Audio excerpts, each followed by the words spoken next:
Muy bien, queridos, os invito a que vayáis con vuestras Biblias al libro de Números y que busquéis el capítulo 21 para que lo tengáis preparado. Yo le pido al Señor que el mensaje sea un tiempo de adoración, es decir, un momento donde nuestros corazones se abran con una actitud de receptividad a ver qué es lo que el Señor nos quiere dar en esta mañana, a cada uno en particular y en su situación personal. La vida es bastante impredecible, ¿verdad? Incluso cuando las cosas parecen ir bien, de pronto nos podemos encontrar de frente con una pared, exigencias inesperadas, una adversidad que persigue a la otra, un problema le da el testigo al otro y puede que nos sintamos en un momento dado como que estamos siendo arrollados. No sé si habéis tenido alguna vez la experiencia en la playa de que os pille una ola de verdad. Entonces uno ya no sabe dónde está, arriba, abajo, la izquierda, la derecha. Eres arrollado y a veces la vida es así.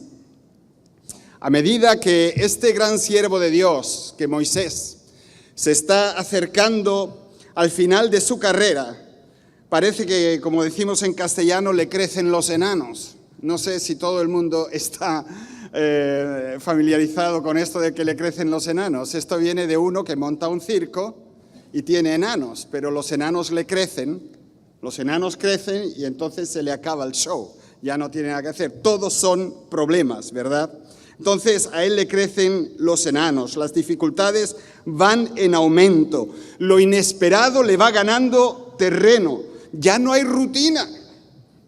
Lo que Moisés está viviendo son sobresaltos, pierde un ser querido, tiene que enfrentar una oposición dura, se harta de escuchar los coros que entonan quejas y más descontento, lo apabullan con un espíritu de rebeldía hasta que en uno de los muchos momentos de prueba hace algo que tiene unas consecuencias muy amargas. Yo no sé, hermanos, si os lo podéis imaginar esto que le pasa a este hombre. Una crítica. ¿Quién ha sufrido de vosotros alguna vez crítica? Y otra crítica. Y otra crítica. Y más palabras. Y que nos vamos a morir de sed. Que qué hace Dios con nosotros aquí. Que mira lo que nos está pasando. Que vamos a buscar otro líder que nos lleve a Egipto. Que venga, que dale, que te pego. Y Dios le dice, mira Moisés, vamos a darle por lo menos agua. Vete a la roca y dile a la roca, fluye.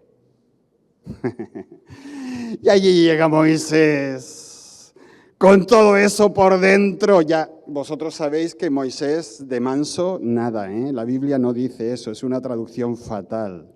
Moisés estaba deprimido, hecho polvo. Y llega a la roca y mira por dónde tiene la vara en la mano y hace con la vara, ¡dale, suelta agua ya! Y Dios dice, ¿pero qué estás haciendo, muchacho? ¿Pero qué estás haciendo? Mira, con esa actitud mejor no vas a entrar en la tierra prometida. Yo no sé cómo él se sintió en ese momento. No lo sé, pero es que lo puedo casi sentir, porque yo sí soy manso así por fuera, pero cuando... Entonces, y yo entiendo muy bien que él estaba hirviendo por dentro y da esos golpes que lo marginan de la tierra prometida, por la que tanto había luchado y por la que tanto había soportado. Yo me imagino a aquel líder tan fuerte, luchando contra la tristeza, contra el desánimo más profundo, y es que, amados, estos personajes bíblicos no estaban viviendo en un mundo imaginario en el que solo el hecho de que tú creas en Dios te tenga que ir todo sobre ruedas. No, yo creo en Dios, yo soy creyente, a mí la vida me va bien. ¡Qué narices! Eso no es un mundo real. Las vivencias existenciales de Moisés o de cualquier otro héroe bíblico no sirven de base para ningún tipo de euforia optimista. En la Biblia nadie canta y ni tan siquiera sugiere que con Cristo en mi barca todo marcha feliz. Pero bueno, ¿eso quién lo ha dicho? ¿Quién lo ha dicho? Que con Cristo en tu barca te van a ir las cosas bien. De eso nada. La Biblia es realista y es honesta.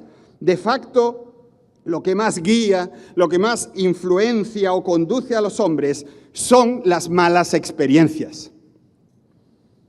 Vemos en estas historias recogidas en el libro de Números una constante inesperada, pero que ratifica lo dicho.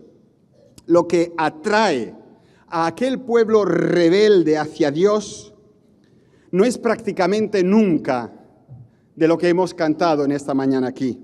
Su grandeza, su bondad, su cuidado, sus milagros, sino lo que los atrae de una forma irremediable es el acero del castigo de Dios, su disciplina. El dolor es lo que pone a aquel pueblo de rodillas. Yo me siento bastante identificado con Israel. Me siento muy identificado con ellos. Vamos a leer el texto propuesto para esta mañana, que está en Números 21, los versículos 4 al 9. Después partieron del monte de Or camino del Mar Rojo para rodear la tierra de Edom, y se desanimó el pueblo por el camino. Qué raro, ¿verdad? Y habló el pueblo contra Dios y contra Moisés. ¿Por qué nos hiciste subir de Egipto para que muramos en este desierto? Pues no hay pan ni agua, y nuestra alma tiene fastidio de este pan tan liviano. Y el Señor envió entre el pueblo serpientes ardientes que mordían al pueblo, y murió mucho pueblo de Israel. Entonces el pueblo vino a Moisés y dijo: hemos pecado por haber hablado contra Dios y contra ti. Ruega al Señor que quite de nosotros estas serpientes. Y Moisés oró por el pueblo. Y el Señor dijo a Moisés: hazte una serpiente ardiente y ponla sobre un asta, y cualquiera que fuere mordido y mirare a ella, vivirá. Y Moisés hizo una serpiente de bronce y la puso sobre un asta. Y cuando alguna serpiente mordía a alguno, miraba a la serpiente de bronce y vivía. No sé, si alguien menciona historias de serpientes en la Biblia, la primera que aparece en la mayoría de nuestra pantalla interna es aquella en el Edén, ¿verdad? Entre Adán y Eva, el jardín, el pecado, la desobediencia, el engaño y todo lo que esa historia contiene.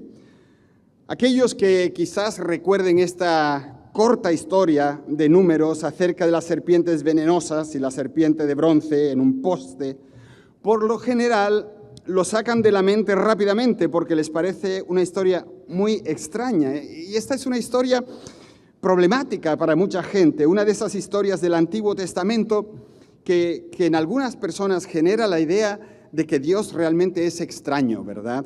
De que Él es irreconocible y duro, con una solución que parece bastante rara. Pero mira por dónde la misma historia aparece de nuevo en el Evangelio de San Juan. Ahí Jesús se compara a sí mismo cuando fuese levantado en la cruz de Gólgota a la serpiente levantada en el desierto. Y si Jesús se compara con una serpiente de bronce levantada en lo alto de un poste allí en el desierto, tal vez esta extraña historia merezca nuestra atención. Así que vamos a mirar a esa historia de la serpiente levantada en el desierto. Lo primero que debemos recordar es que o aprender es que nos hallamos delante de la historia más grande que se cuenta. Por lo menos yo creo que en el libro de Números no hay una historia tan grande como esta. Estamos con Israel en el desierto, durante los 40 años transcurridos desde la salida de Egipto y la entrada a la tierra prometida de Canaán. Y estas son las personas que han visto en directo y en primera persona la grandeza de Dios como nadie ante ellos en la historia de la humanidad. Ellos podían recordar todavía su esclavitud en Egipto, podían recordar todos los milagros que se realizaron allí para sacarlos, todas las plagas que sacudieron a Egipto y no los tocaron a ellos. Muchos de ellos le debían su vida al hecho de que en la Pascua el ángel de la muerte, hoy qué cosa más terrible esa historia, ¿no? Se llevó a los primogénitos de cada hogar en Egipto, pero pasó de largo las casas hebreas y los dejó vivos porque en los dinteles de su puerta estaba pintada la sangre de ese cordero que ellos habían matado en Pascua. Eran en su mayoría personas que habían observado cómo las aguas del Mar Rojo se habían partido en dos y cómo ellos habían cruzado en seco hasta tocar tierra firme. Ellos vieron también a los egipcios ahogarse detrás de ellos. Estas fueron las personas que se pararon al pie del monte Sinaí y observaron cómo aquella montaña con la presencia de Dios temblaba y humeaba. Poco después vieron cómo Moisés se llegaba a ellos con 2 tablas escritas de piedra por el dedo de Dios. Algo impresionante, su ley. Ellos oyeron cómo Dios prometió ser su Dios, cómo ellos iban a ser un pueblo escogido y ellos allí mismo prometieron obedecer los mandamientos de Dios. Estas son las personas que vieron el cuidado de Dios de una forma visible cada día, mientras que Dios los guiaba por medio del desierto con una gran nube durante el día y una columna de fuego por la noche. Y estas son las personas que vieron cómo Dios, cuando ellos se quejaron, les proveyó agua, les proveyó comida. Ellos eran un pueblo muy quejica. Se quejaron de falta de comida, Dios les envió maná. De falta de agua, Dios les dio agua. Agua amarga la convirtió en agua dulce. Se quejaron de falta de carne, Dios les envió las codornices. Se quejaron nuevamente. Se quejan del liderazgo. Se quejan en el fondo del mismísimo Dios. Porque a pesar de todas las vivencias que han tenido, y frente a los problemas por los que están pasando, la única reacción de ellos es la queja. Dios había hecho todas estas cosas de las que nos habla este libro y muchas más. Sin embargo, no había en ellos gratitud, sino que la queja permeaba todo. Y fueron quejas realmente agresivas. Nunca dijeron algo así como: Señor, reconocemos que tú has hecho muchas cosas por nosotros y te estamos profundamente agradecidos. Sabemos que podemos vivir de lo que sea que tú nos des y que no te desentiendes nunca de nosotros, pero es que ahora estamos sedientos y nos gustaría tener más agua. No. Tampoco hubo nunca humildad en sus preguntas. Bueno, ni siquiera le pedían por una u otra necesidad. Sencillamente ellos pasaban de la necesidad a una queja directa, agria, impaciente. ¿Por qué salimos de Egipto? Al menos allí teníamos comida y agua. ¿Por qué nos sacaste de allí? ¿Es que solo quieres que nos muramos de hambre y de sed en este puerco desierto? Seguro que las palabras que ellos decían eran aún más duras. Y mirad, queridos, Dios había soportado ese tipo de quejas una y otra vez de parte de su pueblo. Y ahora están comenzando de nuevo con el mismo tono y el mismo espíritu reivindicativo. Pero esta última queja traspasa la línea roja y provoca que Dios tome medidas inmediatas. Dios responde a esa queja con una plaga de serpientes venenosas. Tendemos a estar horrorizados ante la idea de que Dios realmente castiga a las personas de esa manera. Pero puedo deciros, queridos, que si hubiera dependido de mí, esas serpientes llevarían ya muchos años por allí pululando. yo no hubiese tenido la paciencia que Dios demostró. La faceta del carácter de Dios que nos muestra esta historia es la de un Dios que ya ha tenido suficiente. Es un Dios que no va a servirle a nadie de felpudo. Es un Dios que ha dado y dado y dado sin recibir a cambio ninguna muestra de gratitud y mucho menos un atisbo de obediencia.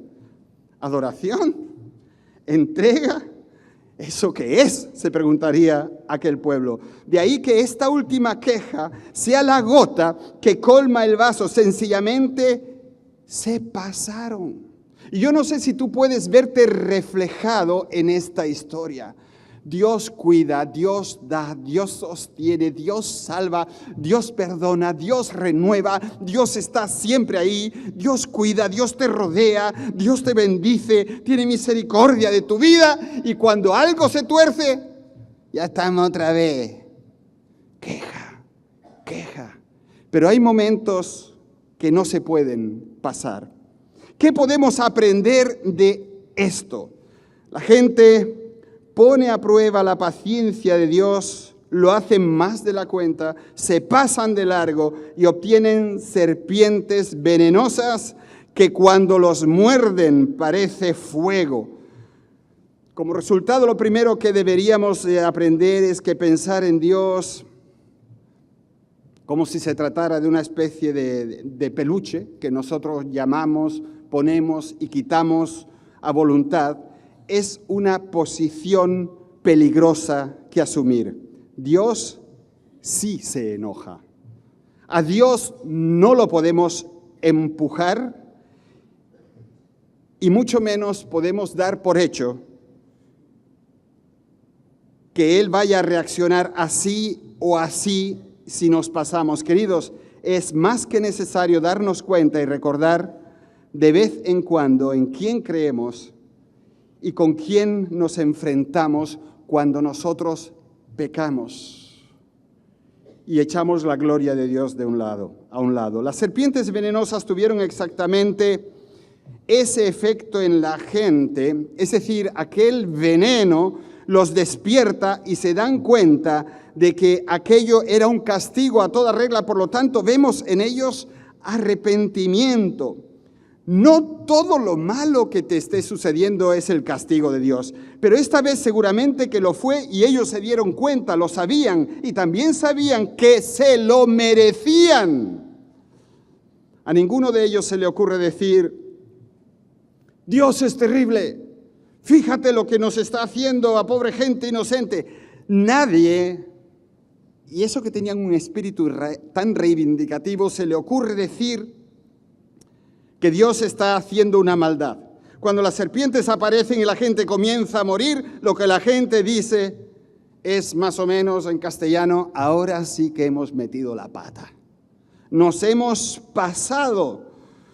Así que corren hasta Moisés para pedir perdón. Y recordad que Moisés siempre es el intermediario entre aquellas personas y Dios. Ellos acuden a Moisés y admiten que se equivocaron al quejarse de él y de Dios y le piden a Moisés que ore para que Dios los perdone. Es algo tremendo, se arrepienten. Queridos, yo creo que esta es la actitud, la respuesta apropiada a la ira de Dios. Arrepentirse, como lo hicieron los israelitas. Y eso muestra que ellos se dan cuenta, que saben en su fuero interno que Dios es justo y que no les está enviando un castigo que ellos no se merecieran. Pedir perdón muestra su fe en que ese Dios no es solo justo, sino que también es un Dios misericordioso. Y queridos, esto debemos de quedárnoslo. Ruegan porque saben que está en la naturaleza de Dios el perdonar. Y así es como responden los creyentes. A menudo la respuesta a la ira de Dios en el mundo es algo así como, qué cruel es, qué duro es, no puedo ni quiero adorar a un Dios como ese. Pero queridos, incluso cuando Dios permite en nuestras vidas cosas realmente duras, ¿es sensato rebelarse contra Dios? Si Dios acaba de atacarlos con una plaga de serpientes venenosas como un ajuste a su actitud, ¿qué sentido tiene el negarse a hacer lo que Dios quiere? Si tú mismo te niegas a adorar a Dios porque Dios se enoja contigo en alguna ocasión, entonces o te arrepientes o te vas a vivir allí en medio de las serpientes a criarlas hasta que te maten. Y yo creo que es mucho mejor y más inteligente optar por el arrepentimiento, ¿no es verdad? Sea como fuere, la gente le pide a Moisés que ore por ellos para que Dios quite las serpientes.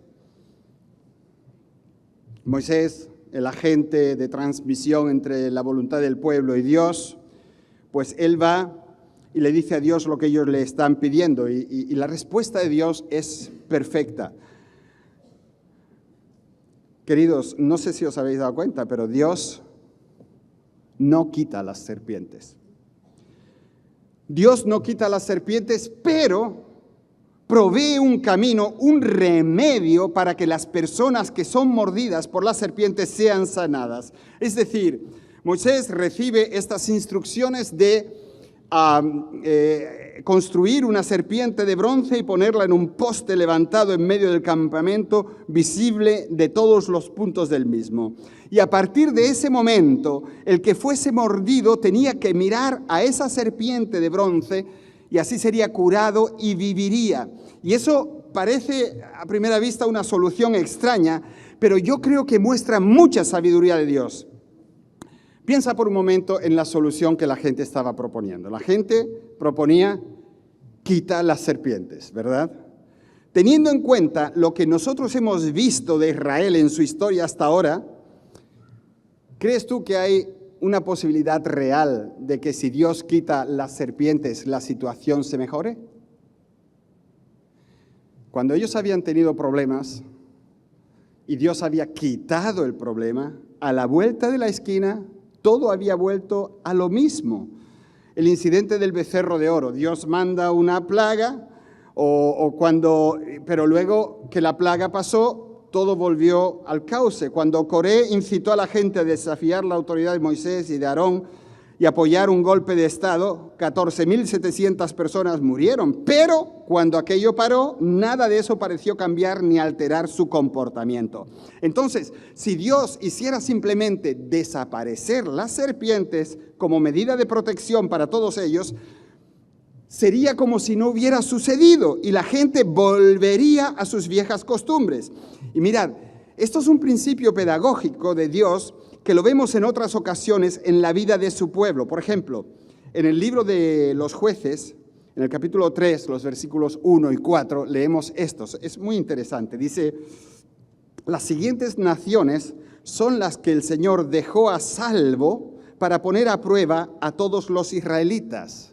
Allí, en la tierra prometida, los dejó el Señor para poner a prueba a los israelitas a ver si obedecían sus mandamientos que Él había dado a sus antepasados por medio de Moisés. Hermanos, Dios, cuando una plaga nos ataca, cuando una prueba nos pega fuerte, Dios no quita todo. Dios no quita todo por mucho que nos pareciera un alivio, sino que deja algo para probar nuestra obediencia a sus leyes y a sus principios, preceptos y mandamientos.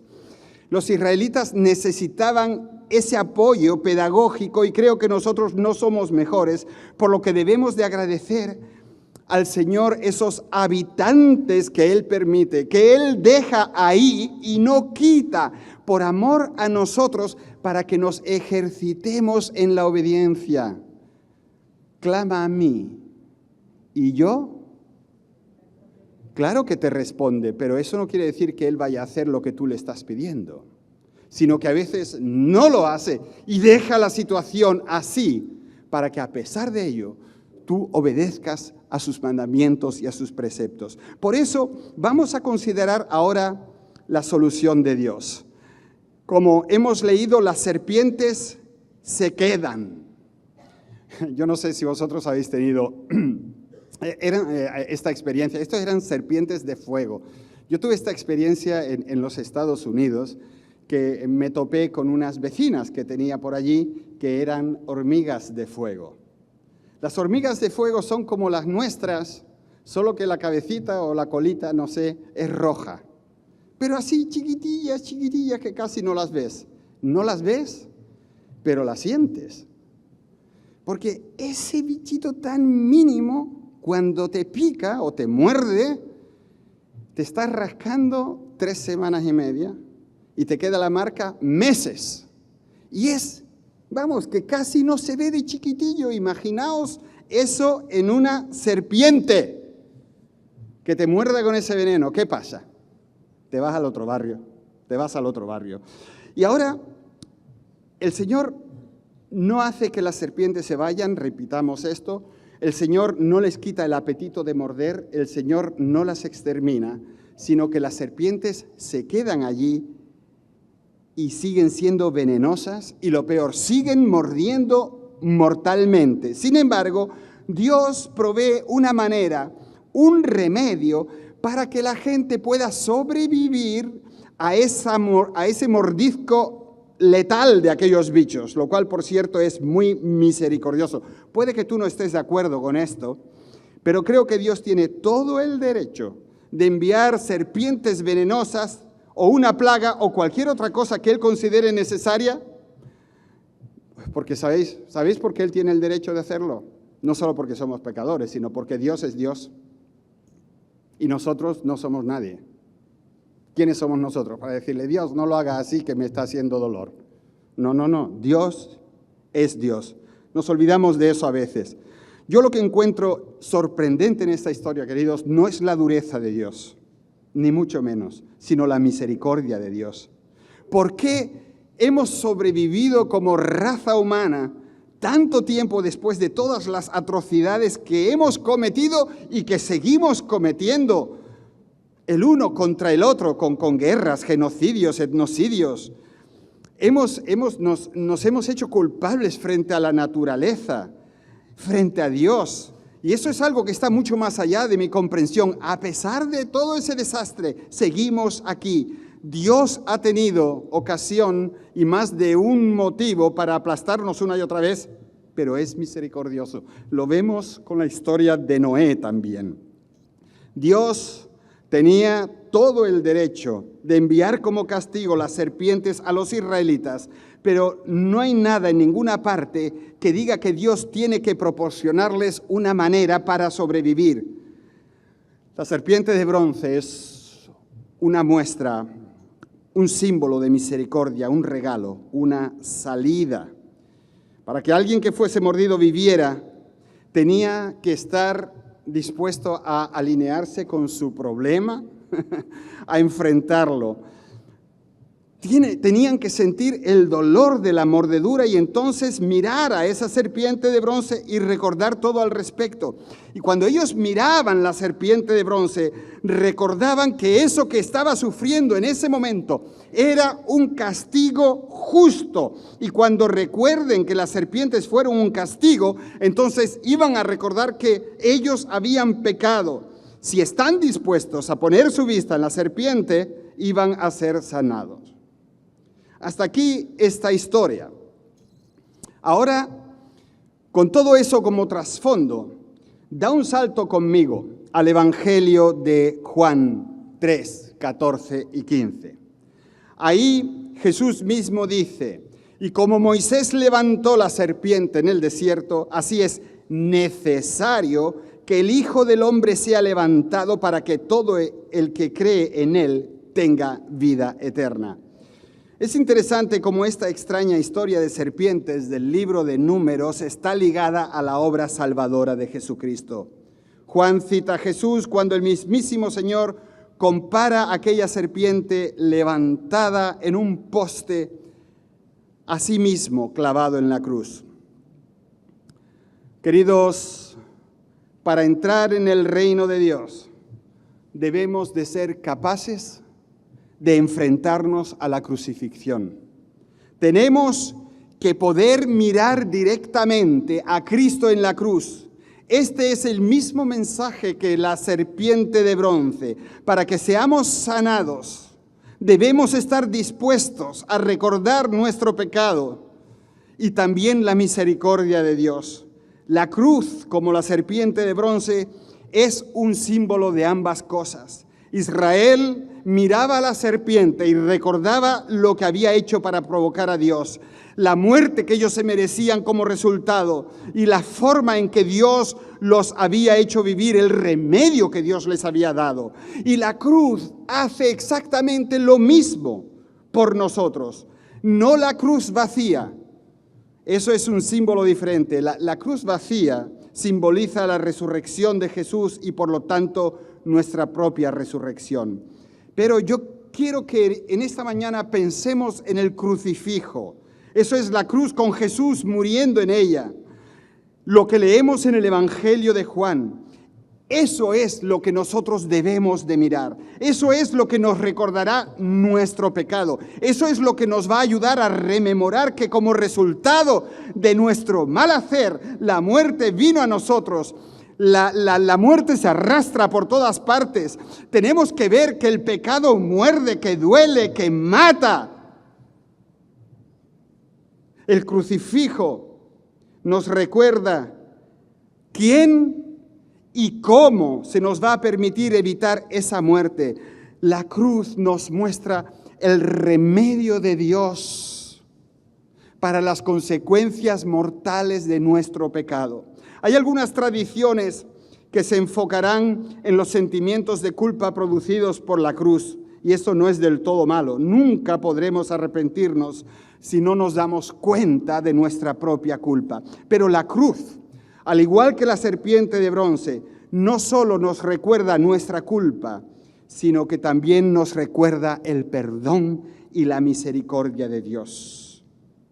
Queridos, cuando nosotros miramos a la cruz, al mismo tiempo que recordamos nuestro pecado y su castigo, mientras nos duele y nos quema, mientras comenzamos a sentir el poderoso veneno corriendo ya por nuestras venas y nuestra sangre, se nos recuerda que Dios ha proporcionado una salida, una forma de sobrevivir.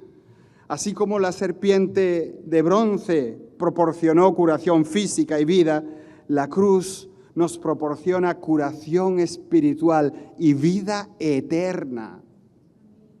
Oh, cuántas veces tendríamos que mirar a la cruz. Cada vez, queridos, que sentimos la mordida del pecado, de cualquier forma, miremos a la cruz y pensemos, ese dolor me lo merezco, pero el perdón y la misericordia de Dios me sanan y me dan vida y vida en abundancia y vida eterna.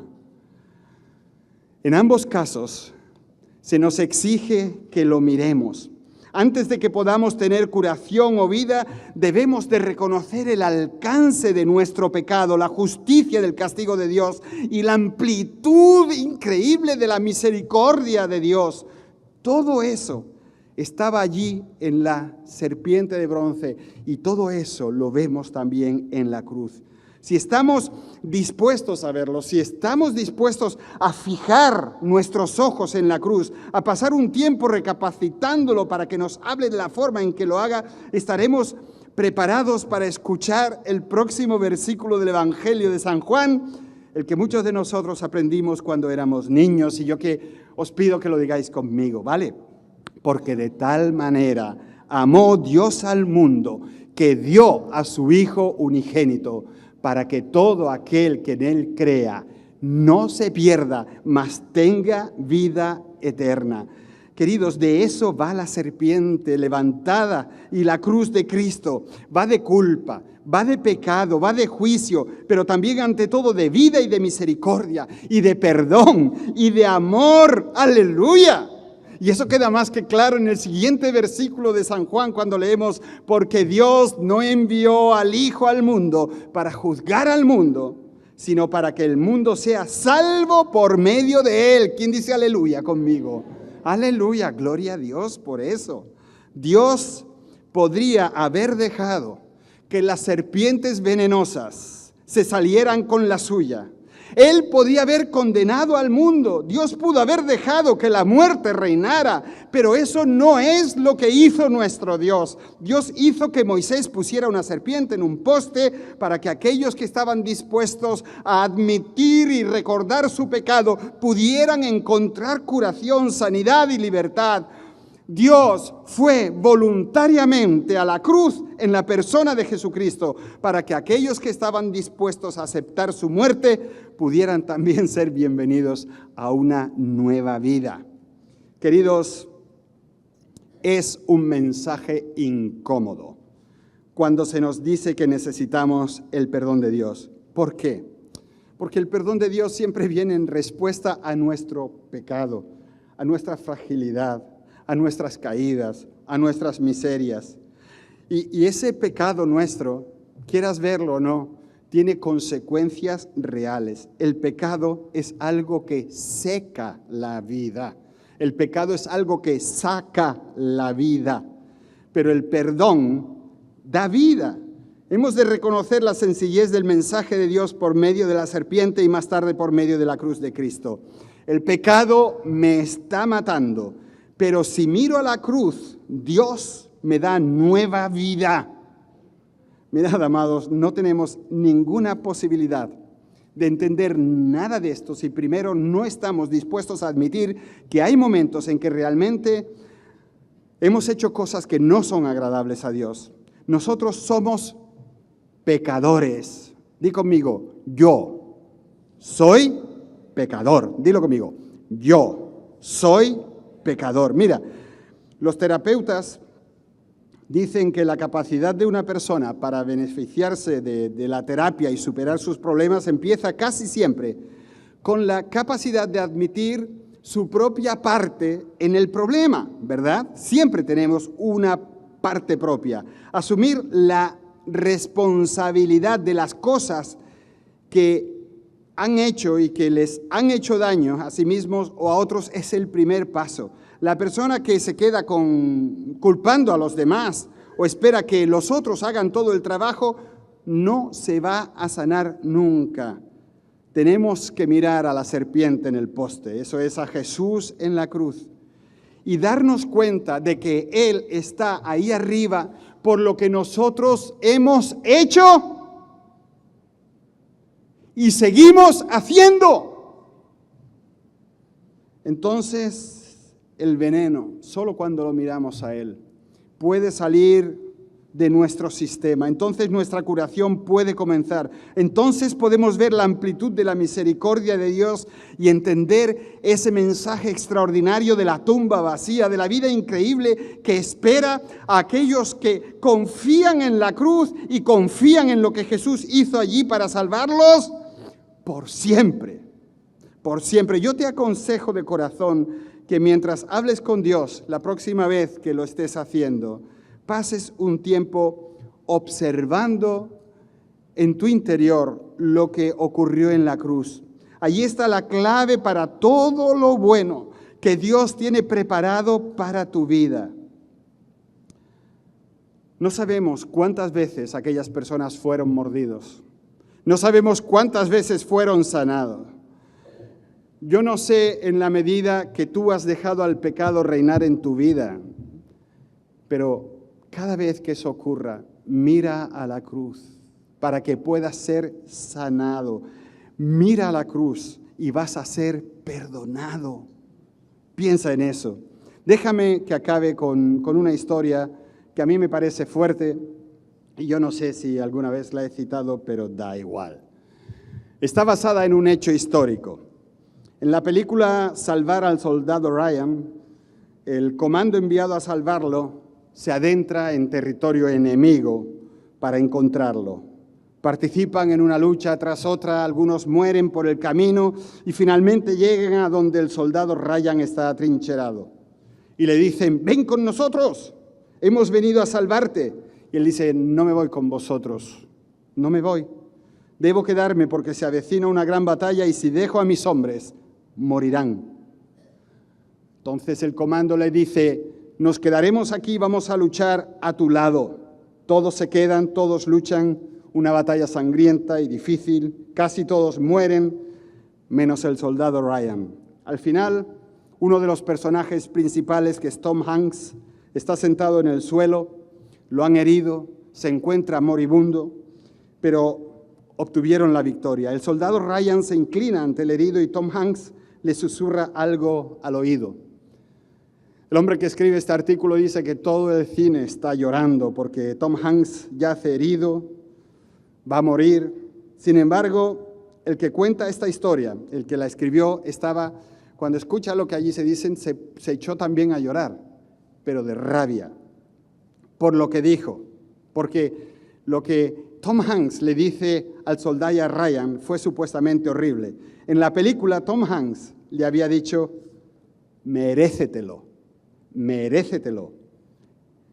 El motivo del por qué el que cuenta esta historia se enojó tanto es porque los que habían hecho todo el trabajo de liberación eran Rangers del ejército norteamericano.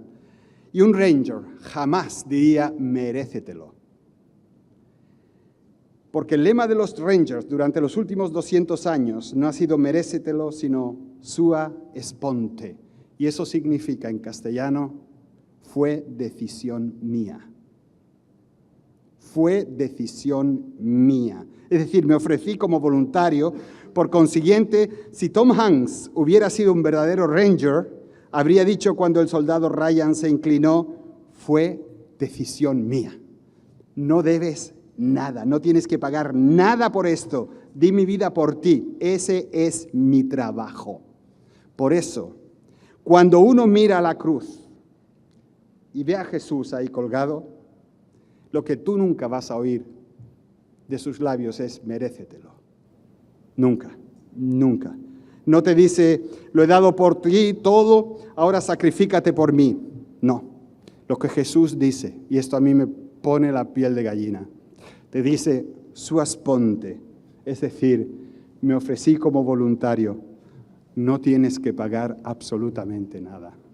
Dios, qué fuerte. Dios, qué bonito. Todo por mí, por mi pecado, por mi miseria, por mis caídas, por todo lo malo. Y cuando miro a la cruz y digo, Dios mío, perdóname porque la verdad he pecado, lo que oigo de sus labios, no me debes nada. Queridos, este es el poder del Evangelio. Eso es Evangelio. Todo lo demás es un cuento chino. ¿No es ese un Dios que merece ser amado, adorado, exaltado, seguido? ¡Qué amor! ¡Qué entrega! ¡Qué maravilla! ¡Qué lección! Por eso, mira a la cruz y escucha lo que Él te dice. Y si alguien entre nosotros no ha tenido esa experiencia de recibir el perdón del Señor de esa manera, de escuchar de sus labios, eres mío y eres mía para siempre, jamás lo he dado todo por ti, simplemente te amo.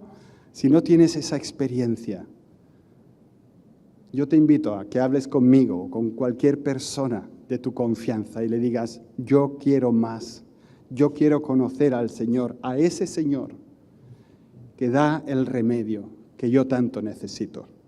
Que Dios os bendiga. Amén. Amén.